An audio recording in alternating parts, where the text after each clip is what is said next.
ഒരൊറ്റ നമ്പറിനാണ് നിന്റെ 1 കോടി നഷ്ടമായത്. എനിക്ക് ഭയങ്കര വിഷമമായി പോയി. ഇനി അത് സംഭവിക്കില്ല. ഇതെന്ന് പറഞ്ഞാട് ഇന്ന് ഉറപ്പായിട്ട് നിനക്കടിച്ചിരിക്കും.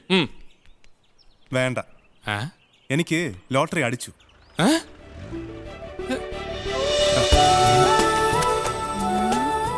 ഇവളാ പുതിയ ലോട്ടറി ഏജന്റ്? ഇവളെന്റെ ലോട്ടറി, ഞാൻ അവളുടെ ഏജന്റ്. എന്തോന്ന്? എടാ, ഞാൻ കെട്ടാൻ പോന്ന പെണ്ണാണ്. നീ പോ, ചിരിപ്പിക്കാതെ പോ. വെറുതെ കെട്ടാൻ പോണ പെണ്ണ്. സത്യം. എന്നാ ചൊവ്വാദോഷം വല്ലതും കാണും ആ പെൺകൊച്ചിന്? ഇല്ല. കുറഞ്ഞത് പേര് ദോഷമെങ്കിലും കാണും. പോടാ. വല്ല അസുഖം ഉണ്ടാ? പോടാ. ചിലപ്പോ മുടന്ത് കാണും. ഇതൊന്നുമില്ലെങ്കിൽ പിന്നെ എന്തിനാ നിനക്കെട്ടിച്ചിരുന്നത്? ലോട്ടറി അടിക്കുന്ന ആളെ നോക്കിട്ടാണോടാ? പക്ഷേ യക്ഷി അടിക്കുന്നത് ആളെ നോക്കിയിട്ടാ. അല്ല പിന്നെ നീ കൊച്ചിനെ കണ്ട? ഇല്ല, അച്ഛൻ കണ്ടു. അയാൾ ഒരെണ്ണം കെട്ടിയതല്ലേ? ഒറ്റ അടി വെച്ച്.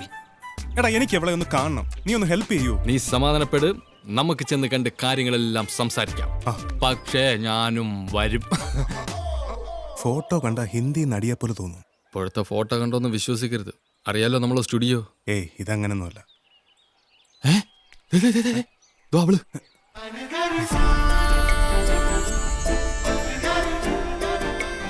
അതല്ലേ?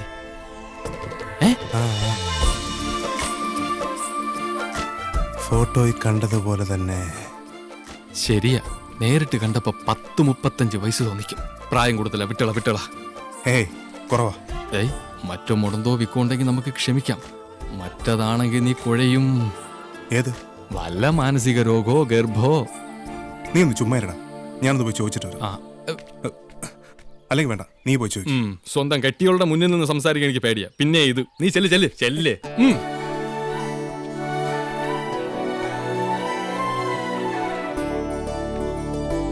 ഹലോ. അല്ല, ഞാനോ? കുഴപ്പമൊന്നും ഇല്ലല്ലോ അല്ലേ? നിങ്ങൾക്ക് എന്താ ഭ്രാന്തുണ്ടോ? അല്ല, ഞാൻ വെറുതെ ചോദിച്ചെന്നേ. നിങ്ങൾ എനിക്ക് ഇഷ്ടമല്ല. ഞാൻ ജീവിച്ചിരിക്കുമ്പോ നിങ്ങളെ കെട്ടില്ല, മനസ്സിലായോ? നിങ്ങളെ കെട്ടുന്നതിനേക്കാൾ ഞാൻ ചാവുന്നതാ നല്ലത്. അയ്യോ, എനിക്കിഷ്ടമല്ല, വെറുപ്പാ. മണ്ടൻ.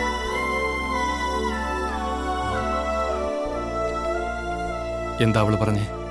അവക്കെന്നെ ഇഷ്ടമല്ല, എന്നെ കെട്ടുന്നതിനേക്കാൾ നല്ലത് ചാവുന്നതാണോ? അങ്ങനെ പറഞ്ഞ അവള്?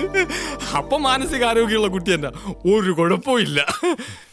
ഞാൻ മണ്ടനാണോ അല്ലയോന്ന് അവക്ക് കാണിച്ചു കൊടുക്കാം.